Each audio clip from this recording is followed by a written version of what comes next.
كما هو أهله الصلاة والسلام على سيد المرسلين وخاتم النبيين أبي القاسم محمد اللهم صل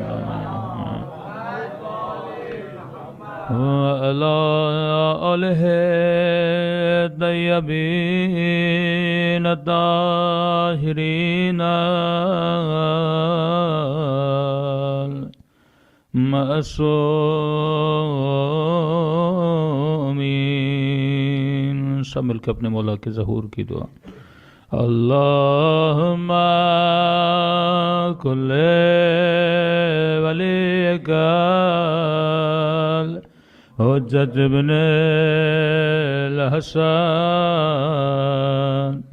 صلواتک علیہ وعلى آبائه في هذه الساعة وفي كل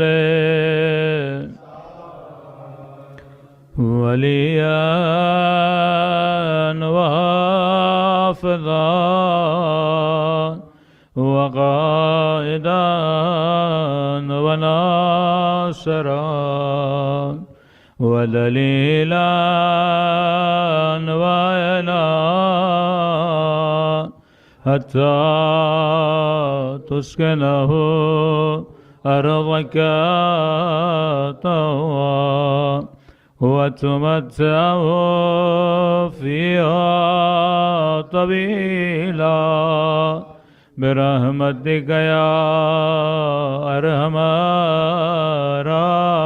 الراحمین. صلوات پڑھے محمد.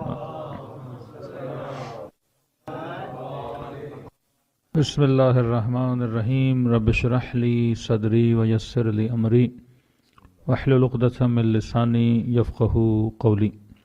اما بعد فقط قال سبحانہ وتعالی فی محکم کتابہ بسم اللہ الرحمن الرحیم والعصر ان الانسان لفی خسر. صلوات پڑھے محمد وعلی محمد.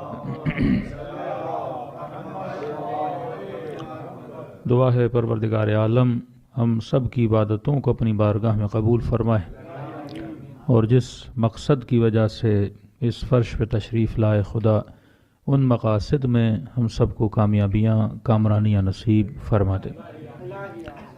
کل آپ کی خدمت میں عرض کیا کہ پروردگار عالم کے کلام میں حکمت پائی جاتی ہے اور جب خدا کوئی قسم کھائے تو یقیناً وہ قسم بڑی با حکمت قسم ہے. عرض کیا کہ کہا کہ والعصر مجھے قسم ہے زمانے کی. اب زمانہ مختلف لمحوں میں تقسیم کیا گیا. کبھی کہا والفجر مجھے قسم ہے فجر کی. فجر زمانہ ہے لیکن زمانے کا خاص حصہ ہے. عصر بھی زمانہ ہے پر زمانے کا خاص حصہ ہے. فجر اور عصر وہ زمانہ ہے جو بہت جلدی بیت جاتا ہے. فجر ہلکی سی روشنی آتی ہے اور چلی جاتی ہے. عصر نماز عصر کا وقت بڑا محدود ہوتا ہے. تو ترجمہ یہ ہوگا کہ مجھے قسم ہے اس زمانے کی جو بہت جلدی گزر جاتا ہے. مطلب خدا کہنا چاہتا ہے کہ دنیا کی زندگی سریع السیر ہے، بہت جلدی گزرنے والی ہے. تبھی امیر فرماتے ہیں کہ 70 سال کے بندے سے پوچھو زندگی کیسے گزری، کہے گا خواب کی طرح. 50 سال والے سے پوچھو کہے گا خواب کی طرح. 40 سال والے سے پوچھو کہے گا خواب کی طرح. 20 سال والے سے پوچھو کہے گا خواب کی طرح. مولا فرماتے جو زندگی خواب ہے اس زندگی کے لیے اپنی ابدیت کو کیوں تباہ و برباد کرنا چاہتے ہو. قسم ہے اس بہت سریع السیر زندگی کی کہ ان الانسان لفی خسر، کہ انسان خسارے میں ہے.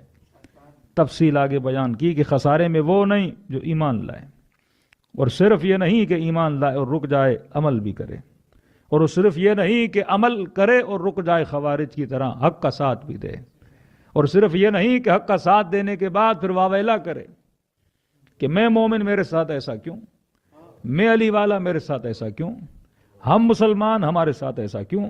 فرمایا نہیں، اگر حق کا ساتھ دیا ہے تو لازم اور ملزوم ہے کہ مصیبت آئے گی، کیونکہ حق کا ساتھ دینا اتنا آسان نہیں ہے۔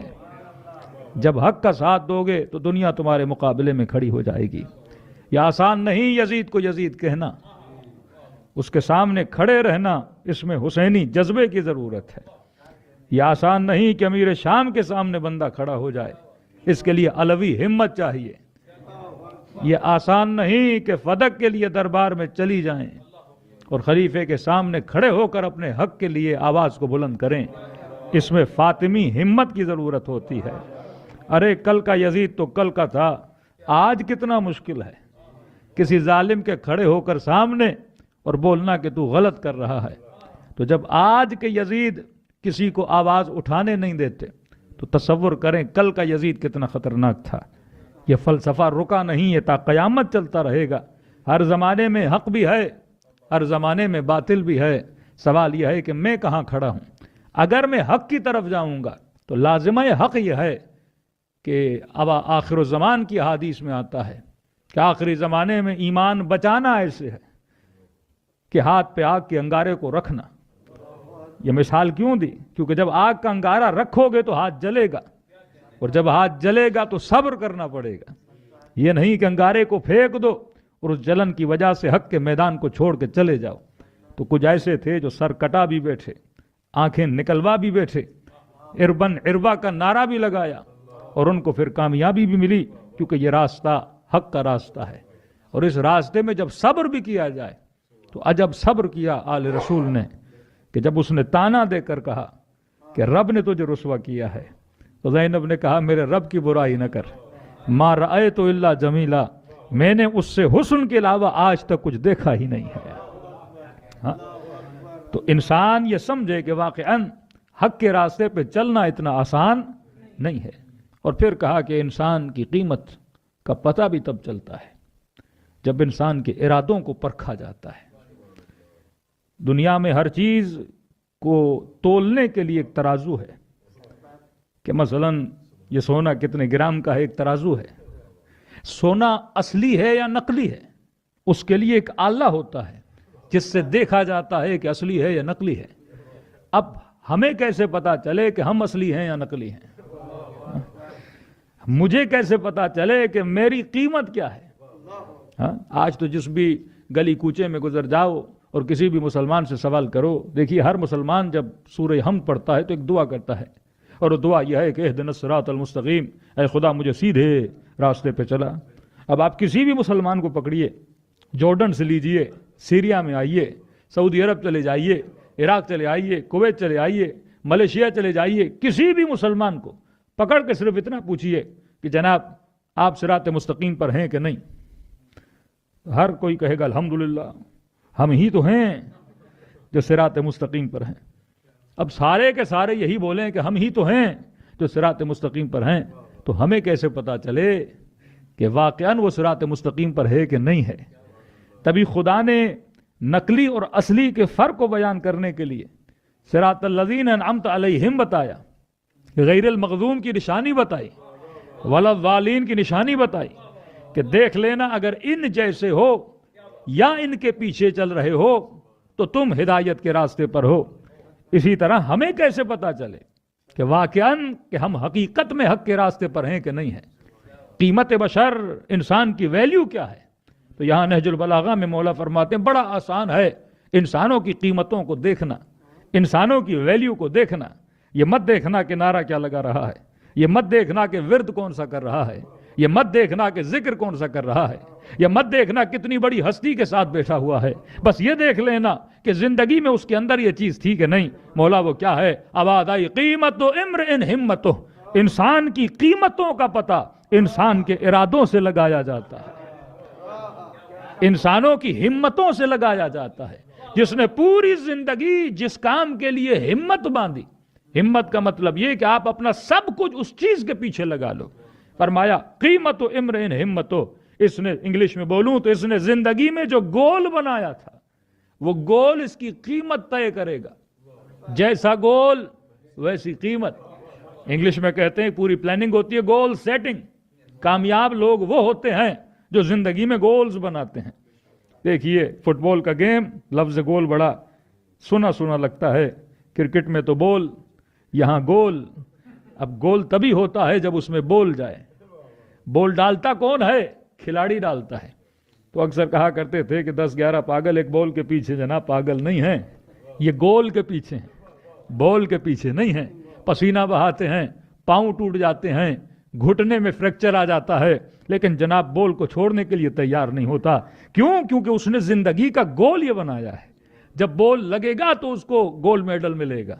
جب بال لگے گا تو دنیا بولے گی کامیاب ہو گیا، بہت بڑا کھلاڑی ہے، بہت بڑا پلیئر ہے، اور دنیا اس کے پیچھے اور آگے پیچھے ایک سیلیبریٹی بن جائے گا جب اس گول میں. چھوٹا سا گول ہے لیکن جب اس کے اندر بول جاتا ہے.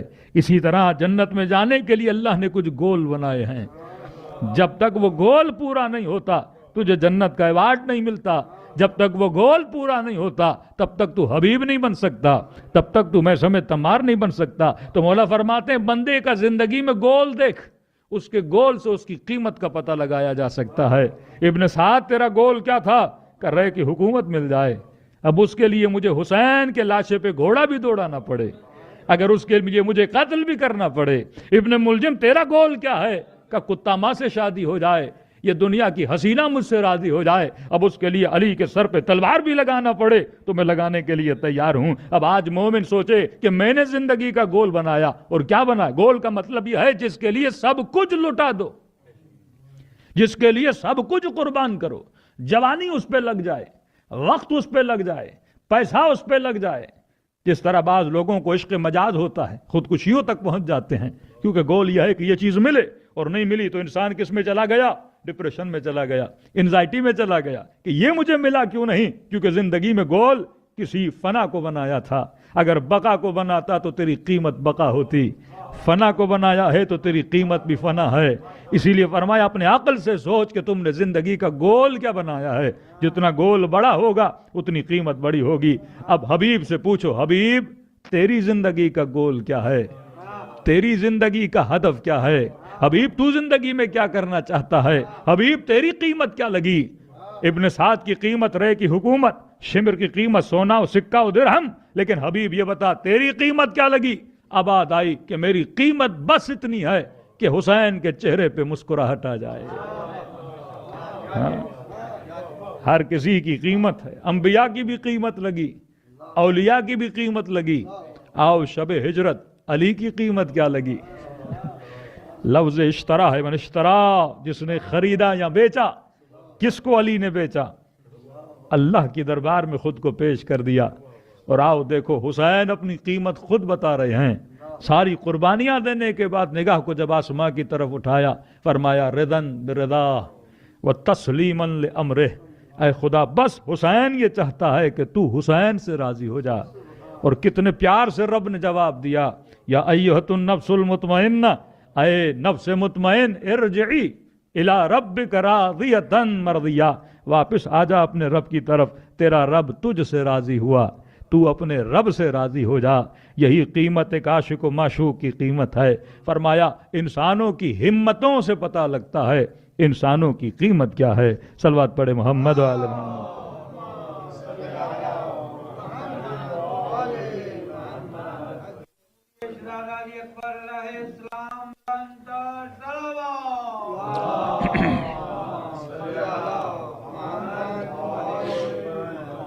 اب 5 منٹ کے لیے سوچئے. اصلاً مولا فرماتے ہیں تمہاری کم سے کم قیمت جنت ہے. مطلب اس سے کم سودا کیا تو گھاٹے کا سودا ہے. کم سے کم قیمت جنت ہے. ہاں اب سوال یہ ہے کہ انسان کی قیمت ہی جنت کیوں؟ کبھی کہا یہ خسارے میں، کبھی کہا کہ یہ انسان کو جب رب نے خلق کیا اور اس کو خلق کرنے کے بعد ناز بھی کیا. تو کبھی سوچا کہ مجھے خلق کرنے کے بعد وہ ناز کیوں کر رہا تھا؟ دیکھو کبوتر اس نے بنایا، ناز نہیں کیا.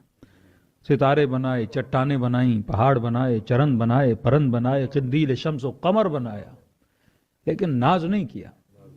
لیکن اس دو ٹانگوں پہ چلنے والا انسان جب کہا وَنَفَخْتُ مِن روحی، میں نے اس کے وجود میں اپنے روح کا نفخہ ڈال دیا، پھونکا اس کے اندر، تو رب کی آواز آئی کہ میں بہترین بنانے والا ہوں.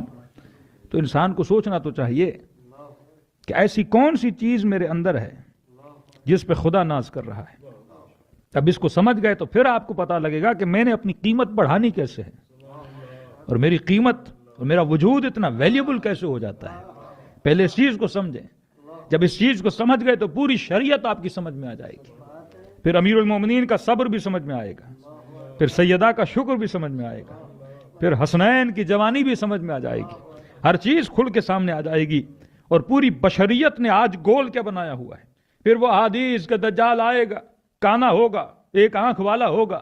یہ بھی سمجھ میں آ جائے گا کہ یہ ایک آنکھ والا کیوں ہے اور ہم دو آنکھوں والے کیوں ہیں.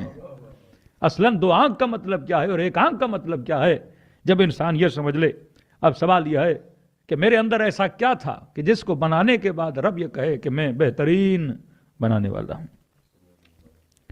اگر آپ یہ بولیں کہ جناب جسم کی وجہ سے کہہ رہا ہے، تو جسم تو اس نے حیوان کو بھی دیا، مجھ سے بہتر دیا، مجھ سے مضبوط دیا. اگر آپ کہیں کہ میری آنکھوں کو دیکھ کے بولا کہ میں بہترین بنانے والا ہوں، تو مجھ سے بڑی بڑی آنکھیں تو گدھے کی. نہ بالوں کی وجہ سے، اس کے بال بھی ہم سے زیادہ سلکی، نہ رنگ کی سفیدی کی وجہ سے کبوتر مجھ سے زیادہ سفید، نہ پرواز کی وجہ سے جانور مجھ سے زیادہ اڑ سکتا ہے، نہ سونگھنے میں بھی کمزور، میں دیکھنے میں بھی کمزور، میں سننے میں بھی کمزور، نہ شہوت کی وجہ سے وہ بھی حیوان کے پاس زیادہ ہے، نہ ازداد ولد و اولاد کی وجہ سے حیوان ایک وقت میں جتنے بچے پیدا کرتا ہے انسان کے بس کی بات بھی نہیں ہے. تو کون سی چیز تھی جس کی وجہ سے بنانے کے بعد کہے کہ میں بہترین بنانے والا ہوں؟ آج ذرا غور تو کیجئے، انسان سب سے زیادہ جس چیز پہ ناز کرتا ہے وہ جسم پہ. حالانکہ کہا خلق الانسان ضعیفا، میں نے انسان کو ضعیف بنایا. جب دعائے کمیل پڑھتے یا رب ارحم ضعف بدنی، اے خدا میرے ضعیف بدن پہ رحم فرما. مطلب جانور سے بھی کمزور بدن ہے میرا، دوڑنے میں کمزور، مجھ سے زیادہ دوڑ گھوڑے کی، ہر چیز میں کمزور ہوں. میں اپنی کمزوریوں کو پورا کرنے کے لیے ملٹی وٹامنز کھاتا رہتا ہوں. لیکن جانور کو نہ کوٹ کی ضرورت ہے، نہ سویٹر کی ضرورت ہے، نہ گرم روم کی ضرورت ہے، نہ گرمیوں میں ٹھنڈک کی ضرورت ہے، نہ سردیوں میں ہیٹر کی ضرورت ہے. عجب ہے یہ انسان اتنا کمزور ہونے کے بعد بھی اسی جانور کو کبھی پنجرے میں ڈال دیتا ہے، اسی شیر کو اپنا غلام بنا دیتا ہے، لوہوں کو جمع کر کے جہاز بنا لیتا ہے، لکڑیوں کو جمع کر کے سفینے بنا دیتا ہے. عجیب ہے یہ انسان کہ اس نے پوری خلقت کائنات کو گویا اپنی خدمت کے اندر رکھا ہوا ہے. گویا یہ سارے جانور کس کی خدمت میں ہیں؟ میری خدمت میں ہیں. اب وہ کون سی چیز تھی جس کے بعد کہا کہ میں بہترین بنانے والا ہوں؟ فرمایا وہ تمہارے وجود جسمانی کی وجہ سے نہیں تھا، کوئی ایسی چیز تھی جو ان کے پاس نہیں تھی، وہ تیرے پاس تھی. اب دیکھیے جب ہم کہتے ہیں سفر تکامل، یعنی ہر انسان کامل ہونے کا سفر، صرف انسان نہیں، کائنات کا جز جو سفر کر رہا ہے وہ کمال کی طرف سفر ہے، عروج کی طرف سفر ہے. اور مادے کا خاصہ یہ ہے کہ یہ کمال کی طرف پہنچ کے اور جب با کمال ہوا پھر یہ زوال کی طرف واپس آنے لگتا ہے. دیکھیے کائنات میں 4 تقسیمات کی گئیں: جمادات، نباتات، حیوانات، انسانات. پہلا درجہ خلقت جماد ہے. یہ ممبر لکڑی کا بنا ہوا یہ کیا ہے؟ جماد ہے. یہ مائک، یہ لوہا، یہ کیا ہے؟ جماد ہے. جماد کو جماد کیوں بولتے ہیں؟ کیونکہ یہ فریز ہے، اس کے اندر ترقی نہیں ہے. مطلب یہ نہیں کہ آج یہ ایک مائک ہے اب کل آ جائیں یہ بچہ دے 2 مائک ہو جائیں. ایسا نہیں کہ یہ ممبر اتنا ہے اور کل تھوڑا بڑا ہو جائے. یہ جہاں ہے وہیں رہے گا. 100 سال کے بعد بھی آئے تو بلڈنگ ویسے کی ویسی رہے گی، نقشے ویسے کے ویسے رہیں گے، کیونکہ یہ جامد ہے، یہ جماد ہے، یہ فریز ہو جاتا ہے. اور جامد چیز جب بڑھنا شروع کرتی ہے اسے نبات بولتے ہیں. جب اس میں نمو آتا ہے، دانا زمین میں ڈالا، دانے سے خوشہ نکلنا شروع ہوا، کہا یہ اب نبات بن گیا. سب سے پہلی منزل انسان کی جماعت تھی. شکم مادر میں نطفہ گیا، جامد تھا، جب مضغہ بنا، علقہ بنا، بڑھنا شروع کیا تو وہ نبات بن گیا. اس کے اندر نمو آ گیا، داڑھی کے بال چھوٹے کیے، پھر بڑے ہونے لگے. مطلب کیا آتا جا رہا ہے؟ نمو آتا جا رہا ہے. دانے نے توڑا اپنے وجود کو اور اس سے درخت بننا شروع ہوا کہ اب یہ کیا ہے؟ نبات ہے. ترقی کر گیا، دوسری منزل پہ آ گیا. اور بڑے ہونے کے بعد جب اس کے اندر احساس پیدا ہوا، ایموشنز پیدا ہوئے، پاور آف اینگر آیا، قوت شہوت آیا، درندگی صفت آئی، تو فرمایا اب یہ حیوان بن گیا. وجود ترقی کرتا گیا. تیسری منزل منزل حیوانیت، جس میں محبت کا جذبہ بھی، جس میں غصے کا جذبہ بھی، جس میں مار دھاڑ کا جذبہ بھی، جس میں بھوک ہو، جس میں احساس ہو، کوئی مارے تو چیخے، بھوک ہو تو آواز دے، جو آپ کے ساتھ بولے اور احساس و ابراز احساس کرے، تو فرمایا یہ حیوان بنا. اب سوال ہے منزل انسانی کب آتی ہے؟ میں نبات جماعت نہیں کیونکہ میں نے ترقی کی. میں نبات ہوں کیونکہ میرے اندر نمو تھا. میں حیوان ہوں کیونکہ میرے اندر جذبہ بھی ہے، میرے اندر احساس بھی ہے. اب سوال ہے کہ منزل حیوانیت کے بعد منزل انسانیت ہے. یہ انسان کب بنا؟ فرمایا یہ تب بنا جب رب نے کہا وَنَفَخْتُ مِنْ رُوحِي، میں نے نفخ وجود اس کے روح کے اندر پھونک دیا. اور فرماتے ہیں اسے کہتے ہیں قدرت عقل. ایک ہی چیز میں نے اسے دی اور حیوان کو نہیں دی، اسے کہتے ہیں عقل. اچھائی اور برائی کی تمیز میں نے اسے سکھا دی. میں نے اسے عقل دی جس کے ذریعے سے پرواز کرے. اور عقل کی پرواز پرندوں سے بلند ہے، اور عقل کی پرواز جہازوں سے بلند ہے. عقل کی پرواز وہ ہے جو بندے کو معراج کرا دیتی ہے. عقل کی پرواز وہ ہے جو ملائکوں سے اوپر لے کر جاتی ہے. عقل کی پرواز وہ ہے جو جنات سے آگے لے کر چلی جاتی ہے. یہ عقل کی پرواز ہے. مجلسوں میں آ کے جہازوں کی پرواز نہیں ہوتی، عقلوں کی پرواز ہوتی ہے. یہاں عقلوں کو پرواز دی جاتی ہے. فرمایا میں نے تجھے خاص پاور و طاقت دی جس کا نام کیا تھا؟ عقل تھا. اب عقل کو بچانے کے لیے میں نے شریعت کو بھیج دیا. اب عقل کو تربیت کے لیے میں نے کبھی مصطفیٰ کو بھیجا، تو کبھی مرتضیٰ کو بھیجا، تو کبھی سیدہ فاطمہ کو بھیجا. کیونکہ یہ مربی تھے اور استاد تھے عقلوں کی تربیت کے. یہ مسلمانوں کی بدبختی تھی جو عقل کے مربی تھے. امت نے کہا کہ ہم آپ کی تربیت کریں گے. یہ تو ایسے ہے کہ شاگرد استاد کو کہے کہ آج کے بعد میں آپ کو پڑھاؤں گا، جو پڑھانے کے لیے آیا تھا. لیکن پڑھانے کی ضرورت کیوں ہے؟ کیونکہ عقل دو لبا تلوار ہے. سمجھو ایک ایسی چھری ہے جس سے سیب بھی کاٹا جاتا ہے، جس سے بندے کا گلا بھی کٹ سکتا ہے. عقل اگر رحمان کی عبادت میں آئے تو بندے کو زاہد بنا دے، عابد بنا دے، ولائی بنا دے.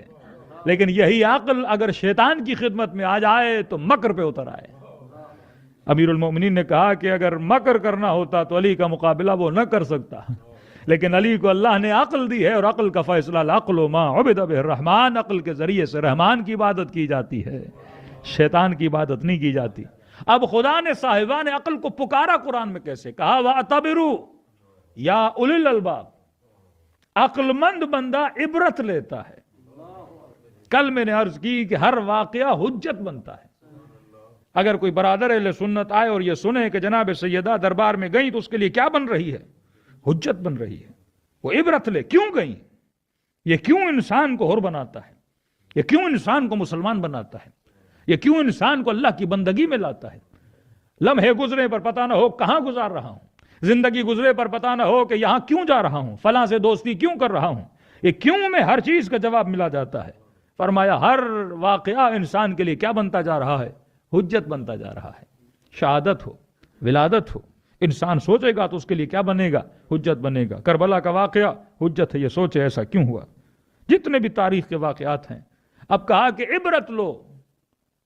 صاحبان عقل نہیں بولا وَاعْتَبِرُوا یا اُولِي الْأَلْبَابِ. لب بولتے ہیں مغز کو. کہ عبرت لو صاحب مغز دارائے مغز، جس کے پاس مغز ہوگا وہ عبرت لے گا۔ مطلب ہر بندہ عبرت نہیں لیتا۔ کئی لوگ ہیں نا ایک غلطی کرتے ہیں، بار بار پھر کرتے ہیں، بار بار پھر کرتے ہیں، کہتے ہیں یہ بے وقوف ہے۔ مطلب مغز نہیں ہے اس بندے کے اندر، کیونکہ عبرت نہیں لے رہا۔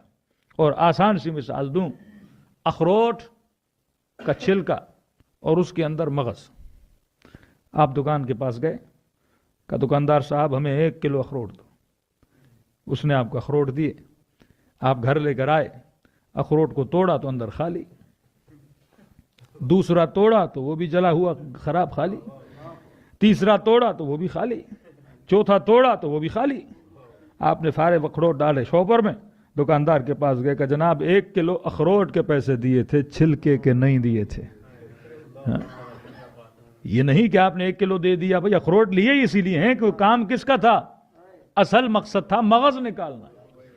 کہتے ہیں یہ سارے انسان جب قیامت میں اٹھائے جائیں گے، اللہ ان کے چھلکوں کو نہیں دیکھے گا، کہے گا جو مغز والے ہیں انہیں جنت میں بھیجو، جو چھلکے والے ہیں انہیں جہنم میں پھینکو۔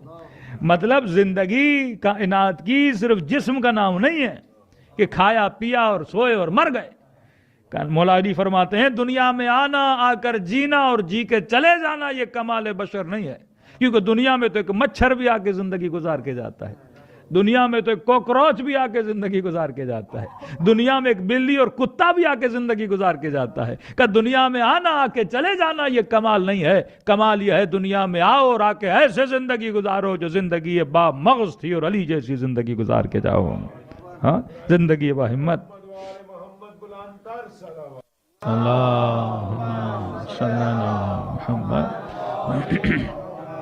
مطلب عقل کی وجہ سے انسان انسان ہے، اس مغز کی وجہ سے انسان انسان ہے۔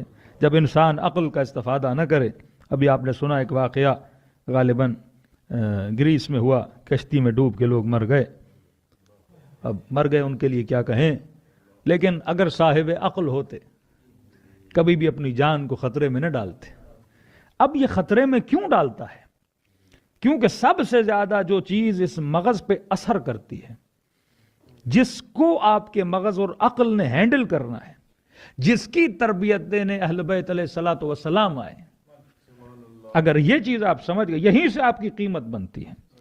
جو چیز عقل کو اپنے غلبے میں لے لیتی ہے اسے کہتے ہیں محبت۔ جو چیز عقل کو اپنا قیدی بنا دیتی ہے اسے کہتے ہیں محبت۔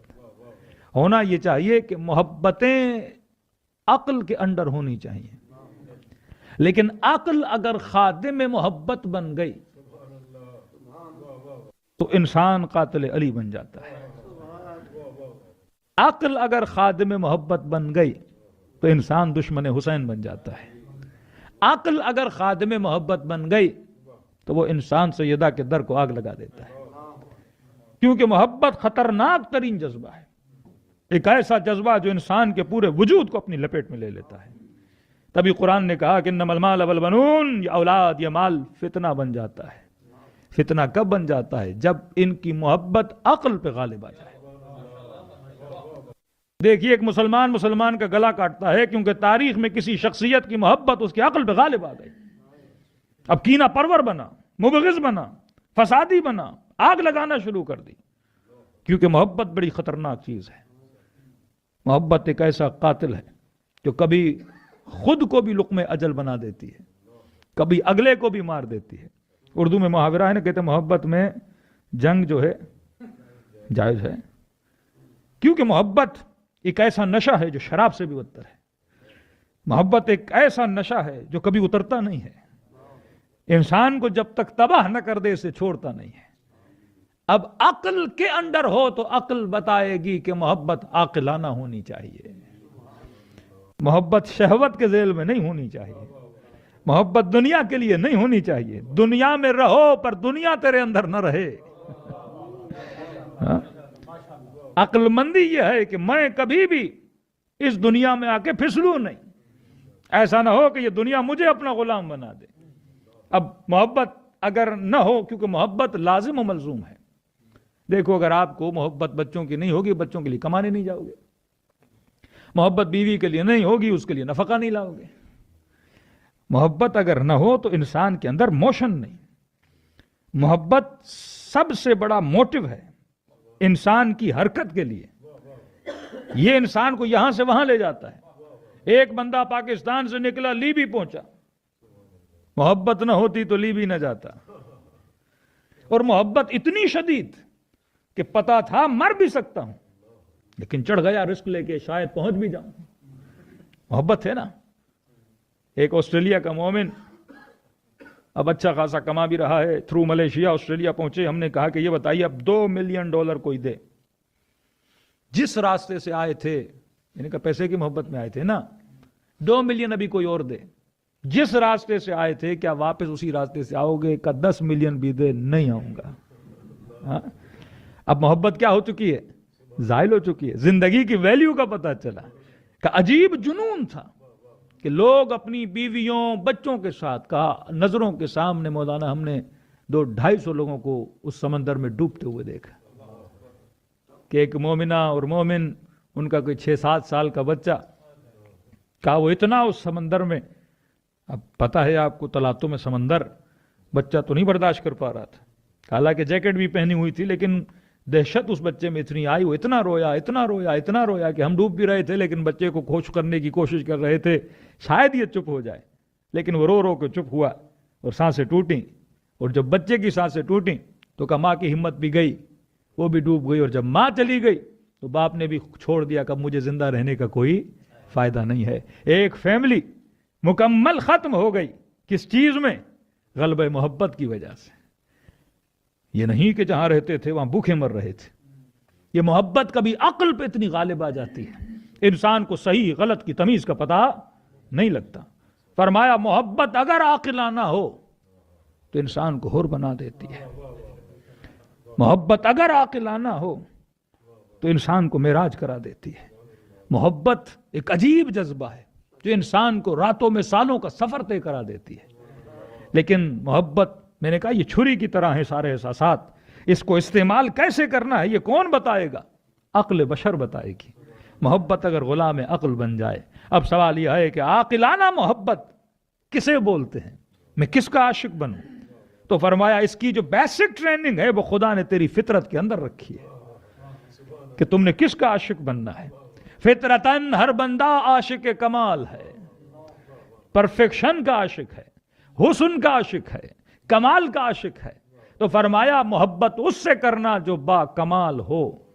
اب با کمال کون ہے یہ اپنی عقل سے پوچھو۔ وہ با کمال نہیں ہو سکتا جسے فنا ہو، وہ با کمال نہیں ہو سکتا جسے زوال ہو۔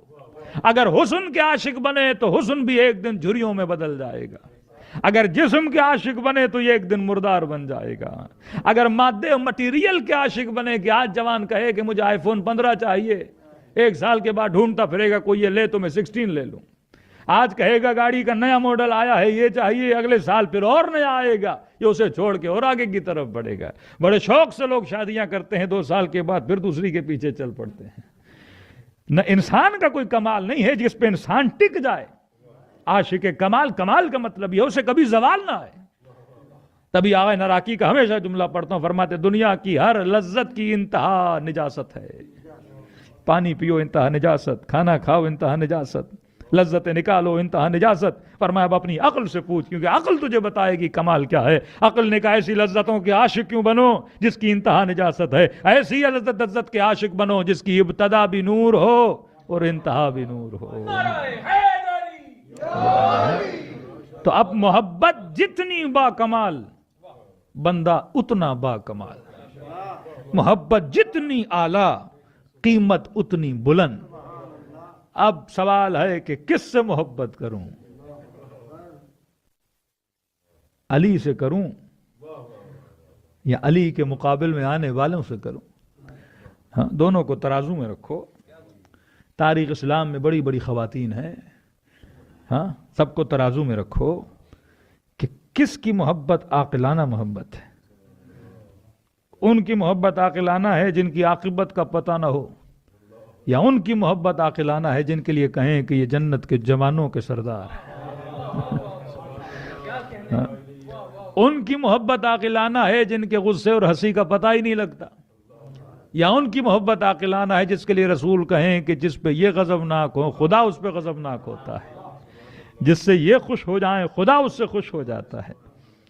اب انسان محبت وہ کرے جو محبت عقل ہو، کیونکہ جب کسی کے عاشق بنتے ہو تو انسان کا وہ رول ماڈل بن جاتا ہے۔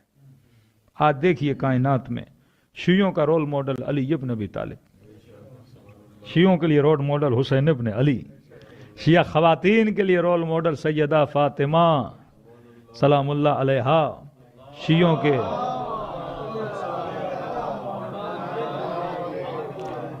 کیونکہ رول ماڈل علی ابن ابی طالب تھے لہذا شیعہ کسی میدان سے بھاگتا نہیں۔ آج دنیا کا سب سے بڑا دشمن اور اس کے مقابلے میں اگر کوئی گیا تو وہ کون؟ علی کے چاہنے والے۔ کتنا بڑا مڈل ایسٹ ہے، لیکن اس مڈل ایسٹ میں جو اسرائیل کے مقابلے میں کھڑے رہے ان کا تعلق یا لبنان سے تھا یا عراق سے تھا یا یمن سے تھا، سب نے اپنی محبت کا قبلہ کسے بنایا تھا؟ حسین کو بنایا تھا۔ اور اگر وہ سنی جو حماس سے بھی تھا اس نے بھی اگر اپنا آئیڈیل بنایا تو حسین کو بنایا تھا، تبھی وہ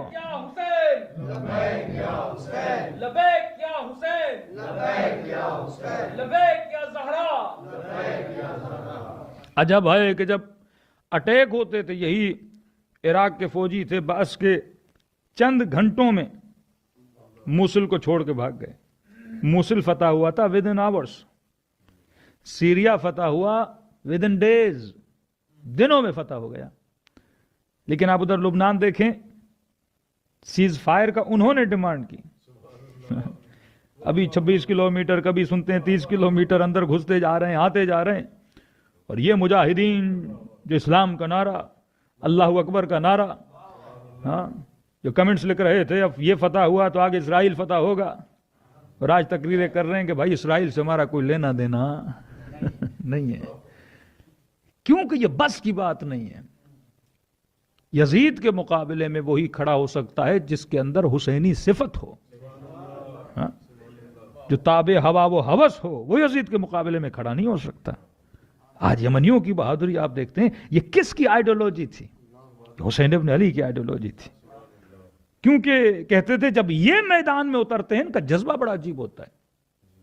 اب کیونکہ محبت اتنی اہل بیت رسول سے، جب ماؤں کے سامنے بچے کٹ کے آتے ہیں تو ذہن میں اکبر آتا ہے، مطلب کوئی نہ کوئی رول ماڈل، ایک ایسا جذبہ کہ یا زینب کا نعرہ لگا کر میدان میں اترتے ہیں، کبھی یا حسین کہہ کے اترتے ہیں، بلکہ تمنا کرتے خدا شہادت ایسے دینا جیسے تو نے عباس علمدار کو دی۔ یعنی ان کی نماز شبوں میں یہ دعائیں ہوتی تھیں کہ ایک مومن بتاتا ہے کہ ان کا بالکل ساتھی کہتے یہ دعا کرتا تھا خدا مجھے جناب سیدہ جیسی شہادت ملے، اور کہتے ہیں جب شہید ہوا تو ہمیں اس کا جنازہ نہیں ملا۔ جس طرح بی بی کی قبر گمنام، اسی طرح وہ شہید کیا گمنام ہوا۔ کسی نے کہا حضرت عباس علمدار جیسی شہادت ملے تو کہتے کسی دھماکے میں واقعاً اس کے دونوں بازو کیا ہو گئے؟ ضائع ہو گئے۔ مطلب اس قدر محبت بڑھی کہ شہادت میں بھی ان کی مثل بننا چاہتا ہے۔ زیارت عاشورہ، اللہم ارزقنی محیا محمد وآل محمد، یہ محبت ہے۔ اے خدا مجھے حیات ایسی دے، زندگی ایسی دے جیسی تو نے محمد اور آل محمد کو دی، ومماتی ممات محمد وآل محمد، اے خدا میرا جانا بھی ایسے ہو، میری موت بھی ایسے واقع ہو جیسی محمد اور آل محمد کی تھی۔ مطلب ہم زندگی میں کن کی طرح بننا چاہتے ہیں؟ آل رسول کی طرح۔ ہم دنیا سے جاتے وقت دعا کیا کر رہے ہیں؟ آل رسول کی طرح۔ مطلب محبت اگر اعلیٰ ہو تو زندگی اعلیٰ بن جاتی ہے۔ اگر خاتون کے دل میں رول ماڈل اور محبت سیدہ بن جائیں، اگر مرد کا رول ماڈل علی ابن ابی طالب بن جائے، اگر جوانوں کے رول ماڈل علی اکبر بن جائے، اگر بچوں کے لیے رول ماڈل سیدہ سکینہ بن جائے، اور یہ دنیا کا واحد مکتب ہے کہ 6 مہینے سے لے کے 90 سال کے بوڑھے کے رول ماڈل یہاں موجود ہیں۔ کسی مکتب کے پاس اتنے رول ماڈل نہیں ہیں، نام تو وہ ہزاروں کے لے لیں گے، لیکن ان کی زندگی بتاتے ہوئے شرماتے ہیں. یہ واحد مکتب ہے جس کا بچہ بھی با کمال ہے، جس کے جماع بھی با کمال ہے، جن کے مکتب کی خواتین بھی با کمال ہیں. ہے کسی کے پاس سیدہ زینب جیسی صابرہ بی بی، ہے کسی کے پاس سیدہ فاطمہ جیسی عالمہ بی بی، ہے کسی کے پاس حسنین جیسے جنت کے جماع کے سردار، علی جیسے باب مدینۃ العلم. اتنی فضیلتیں خدا نے رکھی ہیں. اب کمال بشر یہ تھا کیونکہ خدا نے فطرت کو رکھا تھا کہ فطرت عاشق کمال بنے گی، اور آٹومیٹیکلی جب انسان جستجو کمال میں نکلے گا تو یہ پہنچ جائے گا در علی ابن ابی طالب پہ.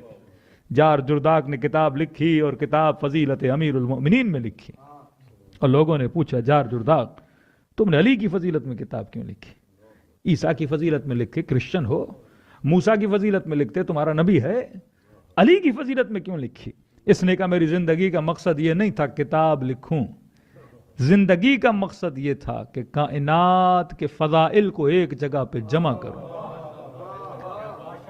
زندگی کا مقصد یہ تھا کہ کائنات کے فضائل کو ایک جگہ پہ جمع کروں. اور کہا جب فضائل کی تلاش میں نکلا تو مجھے سارے فضائل ذات علی ابن ابی طالب میں نظر آ گئے.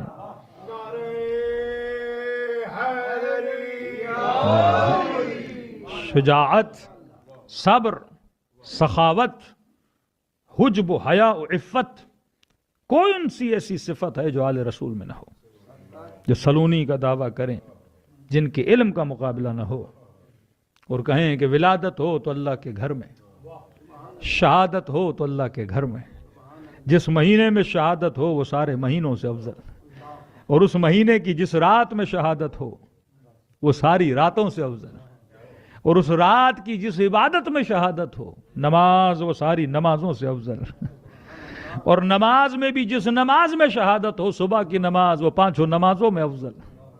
اور اس نماز کے بھی جس رکن میں شہادت ہو، سجدہ، وہ سارے ارکان سے افضل. دنیا ایسی فضیلتیں کہاں سے لائے گی؟ دنیا ایسی سخاوتیں کہاں سے لائے گی؟ آؤ علی کے گھر میں اطاعت کا عالم دیکھو. مصلی پہ بیٹھیں تو ایسی عابدہ نہیں، شوہر کی خدمت کرنے لگیں تو ایسی زوجہ نہیں، اور ہمسر دیکھیں علی جیسا تو کوئی ایسا ہمسر نہیں ملتا. واقعاً رول ماڈل ہیں، لیکن افسوس سے مومنین نے اس طرح سے رول ماڈل نہیں بنایا اپنے گھروں میں جس طرح بنانا چاہیے تھا. آج خواتین کو دیکھیں کہ واقعاً رول ماڈل جناب سیدہ ہیں. میں بارہا کہتا ہوں آج یہ جنگ ختم ہو گئی کہ شیعت کی ڈیفینیشن کیا ہے. پہلے کہتے تھے جو کلمے پڑھے وہ مسلمان، شیعہ وہ جو کلمے میں اضافہ کر کے دین ولی اللہ پڑھے تو وہ شیعہ. آج کلموں کو اللہ نہیں دیکھ رہا، اللہ آئیڈیالوجی کو دیکھ رہا ہے کہ اس نے زندگی میں محبوب کسے بنایا ہے. من اتخذ الہہ ہوا، خدا کہتا ہے جس نے اپنا الہ ہوا، وہ ہوس کو بنایا. سجدے بھلے مجھے کرے، بھلے آپ لاکھ خدا کو سجدے کریں، حقیقت میں آپ سجدہ اسی کو کرتے ہو جس کو آپ نے اپنا محبوب بنایا ہے. سجدہ جھکنے کا نام ہے. زندگی میں کس کے سامنے جھک جاتا ہوں؟ ڈالر دیکھا جھک گیا، مال دیکھا جھک گیا، حسن دیکھا جھک گیا. مطلب یہ جھکنے اصل یہ سجدہ ہے. یہ تو ایک پریکٹیکل ٹریننگ ہے رب کی دربار میں جھکنا، کہ جب تمہارا الہ اللہ بنے گا، تمہارا محبوب خدا بنے گا، وہ حقیقت میں پھر تمہارا وجود ذاتی، وجدان بشر اللہ کے سامنے جھکنے کے قابل بن جاتا ہے. سوال یہ ہے کہ آج میں نے رول ماڈل کیسے بنایا؟ لاکھ کوئی امیر المومنین کا نام لے، رسول کا کلمہ پڑھے، دیکھا جائے گا اس کا رول ماڈل کون ہے. آج کل یوٹیوبرز کو دیکھیں، عجیب ہے نا. مشہور کئی، میں اس دن دیکھ رہا تھا کوئی شیعہ یوٹیوبر ہے، دنیا اس میں کروڑوں کما رہا ہے، پیسے بنا رہا ہے. کس چیز سے بنا رہا ہے؟ بے حیائی سے، بے عفتی سے، اپنے گھر کی خواتین کو دکھا دکھا کر. ہاں، اور یہ کہے کہ ہم علی کے ماننے والے ہیں. ہاں، قیامت آئیڈیالوجی کی بنیاد پر ہے. پھر یہی تو فرق تھا شیعہ اور غیر شیعہ میں. ہم کہتے تھے لاکھ رسول کے ساتھ بیٹھے، رسول کی آئیڈیالوجی پہ نہیں، اس کا بیٹھنا فائدہ مند نہیں ہے. کیوں خدا اصحاب کہف کے کتے کی بھی مثال دیتا ہے؟ کتا بھی وفا کرے تو خدا یاد کر رہا ہے. ہاں، صفت ہے. امیروں نے فرماتے کچھ چیزیں کوے سے سیکھو، مرغے سے سیکھو، کبوتر سے سیکھو، کتے سے سیکھو. کتاب حیات الحیوان، اللہ نے حیوان میں بھی عبرت رکھی. مطلب دنیا کی کوئی چیز ایسی نہیں جو ہمیں کچھ نہ سکھائے. عقل کو تربیت ملتی ہے. کل میں نے کہا نا، جناب لقمان سے پوچھا ادب کس سے سیکھا؟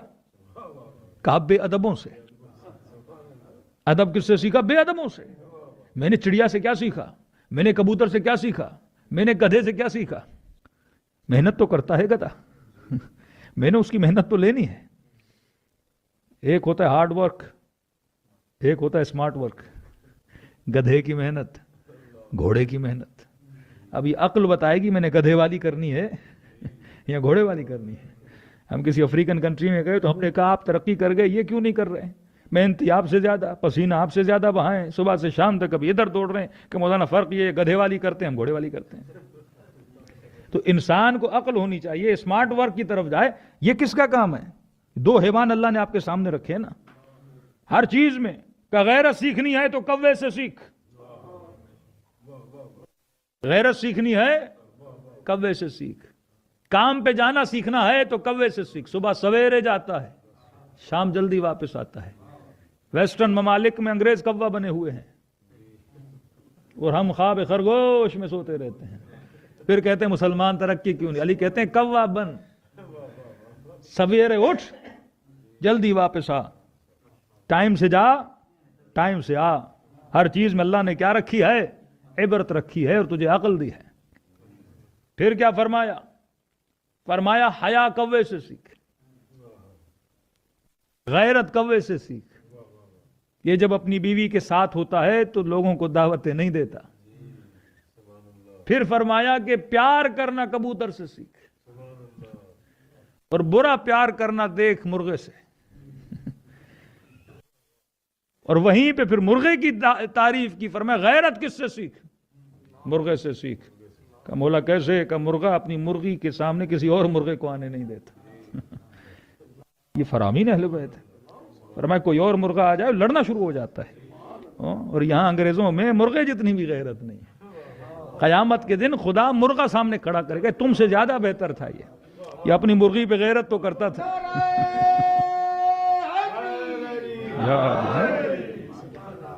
کبھی تبھی اللہ کہتا ہے اولئک کالانعام بل ہم اضل. یہاں پہ ازل کی بات کرتا ہے کہ یہ کہتے ہیں حیوان سے بدتر ہے. اتنی عبرت نہیں تھی کہ میں نے اس کے اندر غیرت رکھی ہے. کہ خنزیر جیسے نہ بن. وہ صفات کی وجہ سے، گوشت تو گوشت ہوتا ہے لیکن جینیٹکلی گوشت کے اندر گوشت کے اثرات آپ کی باڈی میں آتے ہیں، ہارمونک چینج آپ کی باڈی میں آتے ہیں. کہ کھاؤ گے تو بے غیرت ہو جاؤ گے.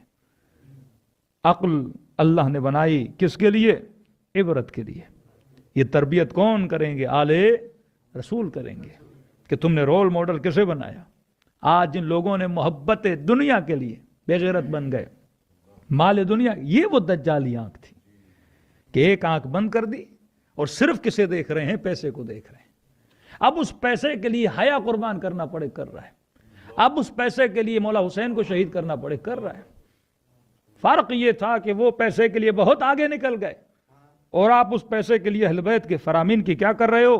مخالفت کر رہے ہو. کوئی مولا حسین کے گلے پہ چھری چلائے یا کوئی امام زمانہ کے دل کو زخم دے اور یہ کہے کہ میں ان کا ماننے والا ہوں. تبھی امیر المومنین فرماتے ہیں کہ کونوا لنا زینا ولا تکونوا لنا شینا. ہمارے لیے باعث زینت بننا، باعث ذلت نہ بننا. اب آئیے گھر جناب سیدہ میں، اخلاق جناب سیدہ.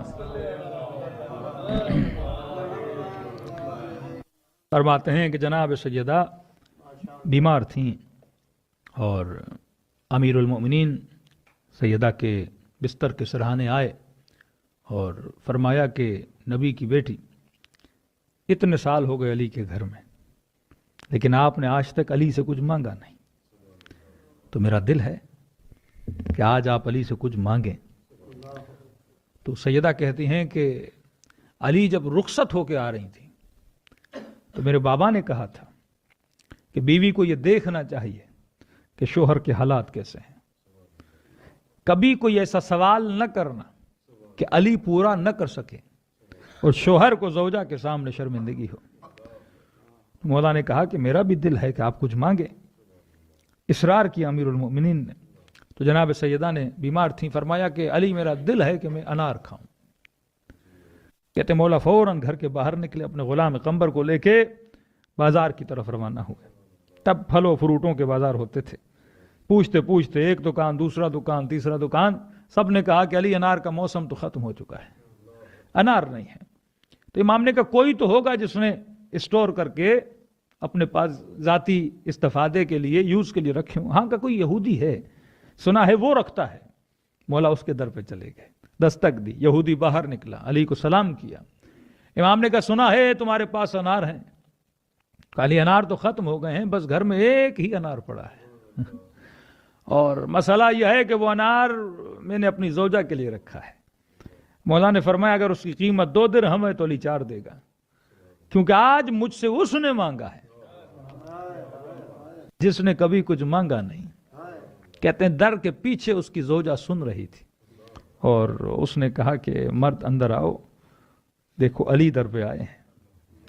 یہ وہ ہیں جن کے در سے جنت خریدی جاتی ہے. سودا بڑا آسان ہے، علی کو انار دے دے. کہتے انار دیا. مولا نے 4 درہم دی. اس نے کہا علی تھا ہی 2 درہم. امام نے کہا 2 میری طرف سے، 2 سیدہ کی طرف سے اپنی زوجہ کو دے دینا. اب انار لے کے اب خوشی امیر المومنین کو کہ سیدہ نے انار مانگا، پہلی مرتبہ کچھ مانگا. یقیناً امیر المومنین کے دل میں ایسی زوجہ کی محبت ہے. تو انار لے کے جب گھر کی طرف روانہ ہوئے، اب یہاں پہ امتحان محبت خدا شروع ہونا شروع ہوا. میں نے کہا نا، محبت عقل کے دائرے میں، بندے کو پتا ہو کون سا جذبہ کہاں قربان کرنا ہے، کس کے لیے قربان کرنا ہے. تو کہتے کسی خرابے سے آواز آئی، ہے کوئی مجھے کھانا کھلانے والا، کافی دیر سے بھوکھا بیٹھا ہوا ہوں. اور کیسے فقیر کی آواز سنے اور علی نہ جائے.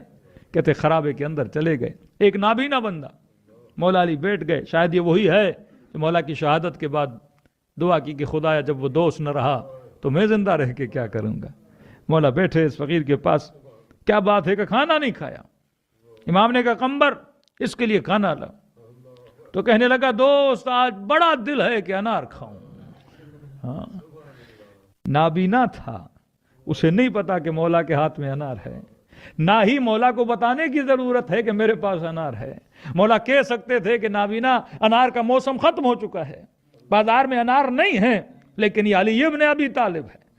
امام نے کہا تیری قسمت بڑی اچھی ہے کہ انار تو ختم ہو چکے ہیں پر علی کے پاس ایک انار ہے. لیکن دیکھو مسئلہ یہ ہے کہ تیرا دل بھی ہے انار کھاؤ، اور میرا بھی ایک بیمار ہے جس نے مجھ سے خواہش کی ہے کہ میرے لیے انار لاؤ. تو میں ایک کام کرتا ہوں، انار کے 2 حصے کرتا ہوں، آدھا تو کھا لے، آدھا میں اپنے بیمار کے لیے لے جاتا ہوں. قمبر کہتے علی نے صرف دیا نہیں، آدھا انار نکالا، دانا دانا انار کا نکالا، اپنے ہاتھوں سے فقیر کو کھلایا. ہاں حدیث ہے نا، فقیر کی آواز، فقیر کا ہاتھ نہ سمجھو فقیر کا ہاتھ ہے، یہ رب کا ہاتھ ہے جو تیری طرف بڑھ رہا ہے. کسی محتاج کا ہاتھ محتاج کا نہیں، ضرورت مند کا ہاتھ اس کا نہیں. کس کا ہاتھ ہے؟ رب کا ہاتھ ہے. کہتے اپنے ہاتھوں سے علی نے انار کا دانا دانا اسے دیا. فقیر بڑا عجیب تھا. اس نے کہا کہ دوست یہ نہیں ہو سکتا کہ دوسرا آدھا بھی مجھے دے دو. یہ نہیں ہو سکتا کہ دوسرا آدھا بھی مجھے دے دو. دیکھو محبتیں لیئرز میں، بیٹے کی محبت، بیوی کی محبت، اولاد کی محبت، پھر کہیں اللہ کی محبت بھی تو ہے نا. میں کس کو کس پہ قربان کر رہا ہوں، یہ کمال بشر ہوتا ہے. سب سے عقل مند ترین بندہ اللہ کی محبت پہ سب کچھ کیا کرتا ہے؟ قربان کرتا ہے، کیونکہ اس نے سفر کرنا ہے کمال کی طرف. قیمت اتنی لگتی ہے جتنی یہاں قربانی دیتا ہے. تو کہا یہ نہیں ہو سکتا کہ وہ آدھا انار بھی دے دو. لمحے کی خاموشی، لیکن علی نے فوراً وہ انار آدھا پیش کر دیا. کہا ٹھیک تو کھا لے، میں کچھ نہ کچھ کر لوں گا اپنے بیمار کے لیے. کہتے انار کھلا کے واپس آ رہے تھے. قمبر کہہ رہا میں سوچ رہا تھا علی کیا سوچ رہے ہیں کہ سیدانے کا انار لاؤ. انار ملا بھی، پھر اسی طرح خالی ہاتھ گھر کی طرف جا رہے ہیں. میں نے کسی مومن سے کہا، میں نے کہا اگر تیری بیوی تجھے کہتی انار لا، اور گھر جا کے بولتے ملا تو تھا پر فقیر کو دے دیا، تو گھر میں بڑا جھگڑا ہو جانا تھا. بولتی فقیر سے زیادہ پیار تھا، اور بیوی سے نہیں تھا، میں بیمار ہوں میرے لیے نہیں لائے اور تم نے وہ سارا کسے دے دیا؟ یہاں فقیر کی بات ہے، یہاں تو بھائی کچھ لائے اور بہن کو دے تو بیویاں لڑ پڑتی ہیں، کچھ ماں اور بیوی میں اونچ نیچ ہو جائے تو گھر میں جھگڑے ہو جاتے ہیں۔ یہ کردار اہل بیت ہے اور یہ ہماری زندگیاں ہیں کہ دو دو پائی اور ٹکوں پہ گھروں میں جھگڑے ہو جاتے ہیں، زمین کے ٹکڑوں پہ ایک دوسرے کے خون کے پیاسے ہو جاتے ہیں، بھائی بھائی کا دشمن اور نسل کی دشمن بن جاتے ہیں مال دنیا کے لیے۔ علی ابن ابی طالب نے سارا انار فقیر کو دے دیا۔ اب کہتے ہیں کمبر کہتے ہیں میں سوچ رہا تھا، لیکن علی بڑے مطمئن ہو کے گھر جا رہے ہیں۔ میں نے کہا علی کا اطمینان بتا رہا ہے، علی کو بھی پتا ہے کہ سیدہ خدا سے کتنی محبت کرتی ہے، سیدہ کو بھی پتا ہے کہ علی اللہ سے کتنی محبت کرتے ہیں۔ جب ایمان کا لیول یہ ہو، جب ہم آہنگی فکری اتنی ہو تو پھر گھروں میں مسائل پیدا نہیں ہوتے۔ کہتے مولا جیسے گھر گئے، جب گھر سے نکلے تھے تو سیدہ اتنی بیمار تھیں کہ بستر پہ لیٹی تھیں، اٹھنا سیدہ کے لیے مشکل تھا، لیکن روایت کے جملے ہیں مولا جیسے گھر میں داخل ہوئے عجیب منظر دیکھا، گویا سیدہ بالکل ٹھیک ہو گئی ہیں، گھر کے صحن کو جھاڑو دے رہی ہیں، بچوں کے لیے کھانا تیار کر رہی ہیں۔ بڑے تعجب سے پوچھا کہ نبی کی بیٹی جب گیا تھا اب اتنی بیمار تھی، ارے اتنی اچانک سے ٹھیک کیسے ہو گئیں، صحت و سلامتی میں کیسے آ گئی ہیں؟ تو مسکرا کر کہا کہ علی وہ انار جو تو نے بھیجے تھے ان کے کھانے کے بعد اللہ نے مجھے شفا عطا کر دی ہے۔ اب تعجب سے کہا کہ کون سے انار؟ کالی کوئی در پہ آیا پوری اناروں کی پیتی لے کر، پوری اناروں کی پیتی لے کر، اور یہ کہہ کر گیا کہ یہ انار علی نے فاطمہ کے لیے بھیجے ہیں۔ اس وقت میرے مولا نے کہا سچ کہا ہے خدا نے، اللہ کی راہ میں ایک دو گے خدا 10 کر کے واپس دے گا۔ روایات میں انار بہشتی انار تھے جو اللہ نے علی کے لیے روانہ کر دیے تھے۔ یہاں پہ 2 نتیجے نکلے، ایک جب اللہ کی راہ میں دیتے ہو خدا 10 کر کے واپس دیتا ہے، دوسرا یہ اگر وہ یہودی والا انار آتا گارنٹی نہیں تھی اس میں شفا ہو، گارنٹی نہیں تھی اس میں شفا ہو۔ یہ ایسے ہے آپ کا بچہ بیمار ہے، آپ 1 کلو گوشت اس کے لیے لاتے ہو، اس گوشت میں ضروری نہیں شفا ہو، لیکن اگر 1 کلو گوشت بچے کا صدقہ نکال کے کسی غریب کو دیتے ہو پھر خدا تیرے رزق میں ایک شفا ڈالتا ہے، پھر اس رزق سے جو لے کے آتے ہو اس میں شفا مل جاتی ہے اور بیمار ٹھیک ہو جاتا ہے۔ یہ فلسفہ کائنات ہے کہ ایک انار کو علی نے ترجیح دیا اللہ کی محبت میں، کیونکہ فقیر مانگ رہا ہے تو اللہ کا بلاوا ہے، گھر میں زوجہ نے بھی مانگا ہے، اس کو کس پہ قربان کیا؟ اللہ کے لیے قربان کیا، اور اللہ نے بدلے میں وہ دیا جس سے گھر میں شفا مل جاتی ہے۔ تو یہ فلسفہ زندگی اہل بیت علیہ الصلوۃ والسلام ہے۔ کربلا میں بھی یہی تھا، قربانیاں ہوئیں کس کے لیے؟ پروردگار عالم کے لیے۔ آج مصائب پڑھنے ہیں کہ نہیں مجھے نہیں پتا، کیونکہ جشن کا اعلان ہوا ہے تو لہٰذا آج یا کل مصائب نہیں ہوں گے، بس دعا کریں گے کہ پروردگار عالم ہمیں ایسا بنائے جیسا امیر المومنین اہل بیت علیہ الصلوۃ والسلام ہمیں دیکھنا چاہتے ہیں۔ کائنات میں جنگ کردار ہے، جنگ آئیڈیالوجی ہے۔ یہ اعلیٰ آئیڈیالوجی تب بنے گی جب ہم اعلیٰ لوگوں سے کیا کریں گے؟ محبت کریں گے۔ مسلمان آج پست کیوں ہو چکا ہے؟ کیونکہ اس نے اپنا رول ماڈل امویوں کو بنایا ہے، جن کے رول ماڈل یزید جیسے ہوں، یزید کے آباء و اجداد ہوں، ان کا کردار بھی آپ دیکھ سکتے ہیں، اور واللہ اپنے شہیدوں کا کردار دیکھیں، اپنے علماء، اپنے زہداء، اپنے عرفاء کا کردار دیکھیں، تو کل ہم علی پر بھی فخر کر سکتے ہیں اور آج علی والوں پر بھی فخر کر سکتے ہیں۔ آج شیعوں کی بہادری تو آپ دیکھیں، ہاں واقعاً استعمار کے مقابلے میں، دشمن کے مقابلے میں، یعنی سارے عرب ایک طرف، یمن کے شیعہ ایک طرف، لبنان کے شیعہ ایک طرف، کیونکہ ہمارے لیے شہادت اختتام کا نام نہیں ہے، جسم تو ویسے مر جاتے ہیں، نظریوں کو موت نہیں آتی، آئیڈیالوجیز کو موت نہیں آتی۔ بڑی سی بڑی شخصیت سید حسن جیسی کو آپ شہید کر دیں لیکن ان کا نظریہ زندہ ہے، ان کی آئیڈیالوجی زندہ ہے۔ مولا حسین کربلا میں شہید ہو گئے، کتنے سال گزر گئے، 1400 سال گزر گئے، حسین کی آئیڈیالوجی آج پرتگال میں بھی زندہ ہے۔ یہ فرش عزا اس آئیڈیالوجی کا نام ہے. جگہ جگہ کونے کونے پہ آپ کی نسلوں کو تربیت مل رہی ہے آل رسول کی آئیڈیالوجی سے. تو یاد رکھیے ہماری قیمتیں، ہماری آئیڈیالوجیز، ہماری ہمتیں، ہمارے گولز اور ہماری صحیح محبتیں نسلوں کو صرف اتنا سکھا دیں کہ میرے لال محبت صحیح بندے سے کرنا، محبت صحیح چیز سے کرنا. غلط سے محبت کرو گے زندگی غلط، صحیح سے محبت کرو گے زندگی صحیح. جنہوں نے رول ماڈل ایکٹر کو بنایا، ایکٹریسز کو بنایا، انہی کی محبت میں. یہ فیشن انڈسٹری کیا ہے؟ یہ سنت طاغوت ہے. فیشن انڈسٹری فاسقوں کی سنت کا نام ہے. جیسے وہ کپڑے پہنے ہم پہنے، جیسے وہ بال بنائیں ہم بنائیں، جیسے وہ حلیے بنائیں وہ ہم بنائیں. ہمارے یہاں سنت کیا ہے؟ جیسے اہل بیت نے کیا ہم ویسے کریں، جیسے صلحاء کرتے ہیں ہم ویسے کریں. یہ فرق ہم نے واضح کرنا ہے کہ ہمارا چلن بتاتا ہے کہ میرا رول ماڈل کون ہے. کہنے کی ضرورت نہیں، لاکھ بندہ کہے میں علی کا ماننے والا ہوں، وہاں پہ کہا نہیں دیکھا جاتا، کرے کو دیکھا جاتا ہے کہ تم نے کیا کیا. لاکھ بولو، اللہ کا نام لے کے بھی تو گلے کاٹے جاتے ہیں. اللہ نے تو حکم نہیں دیا نا. میرا عمل بتاتا ہے کہ میں کون ہوں. قیامت کے دن اللہ کہتا ہے نا، لوگوں کے وجوہ ان کے چہرے بتائیں گے، ان کے چہروں کا نور بتائے گا. یوم تری المؤمنون والمؤمنات یسعی نورہم بین ایدیہم وبایمانہم. قیامت کے دن ان کا چہرہ بتائے گا. مطلب وہاں کہنے کی ضرورت نہیں، کچھ کے چہرے کالے، کچھ کے چہرے نورانی. اور مولا فرماتے ہیں کہ دعائے ندبہ میں علی اور علی کے شیعہ علی منابر من نور، نور کے ممبروں پہ بیٹھے ہوں گے. خدا علی والوں کے چہروں کو نورانی بنا دے گا، ان کے وجود کا نور بتائے گا. اور واقعاً آج صفت، آج کردار، آج صبر.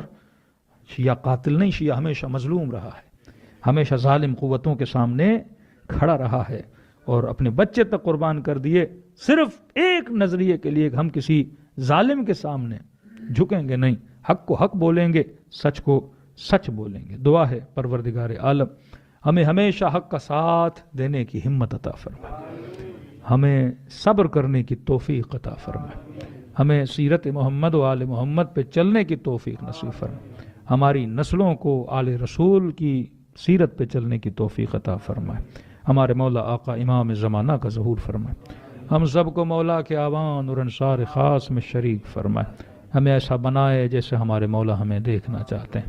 پروردگار طباعت عالیہ کی محافظت فرما، مجاہدین اسلام کے حوصلوں میں اضافہ فرما.